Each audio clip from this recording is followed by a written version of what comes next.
High Kolkata টেকি ভিভিউয়ার্স, বন্ধুরা, কেমন আছো সবাই? চ্যানেলে অনেক দিন ধরেই কোনো ভিডিও আসছে না।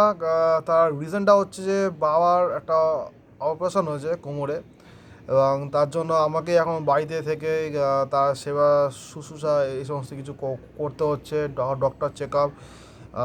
তো মায়েরও একটু শরীরটা খারাপ, সেই জন্য মানে পুরো প্রেশারটা এখন আমার উপরে আছে। এই জন্য আমি এখন ভিডিও দিতে পারছি না। তবে আহ, দুটো ভিডিও অলরেডি আমি বানিয়ে রেখেছি, সেগুলোর এডিটিং এখনও বাকি রয়েছে। সেগুলো খুব শীঘ্রই আমি চেষ্টা করছি আপলোড করা।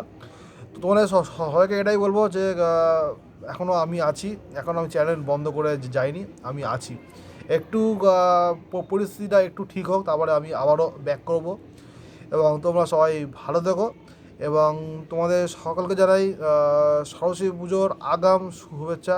সবার সরস্বতী পুজো এবং ভ্যালেন্টাইন্স ডে, এবং সঙ্গে আমাদের ব্ল্যাক ডেও বলা যায় আমাদের ইন্ডিয়ান আর্মি। তো আনন্দ করো, ঘোরো, বেড়াও, ফুর্তি করো, এবং আমাদের যারা শহীদ হয়েছেন তাদেরকে একবার হলেও স্মরণ করো। এটুকুই বলার ছিল। টাটা।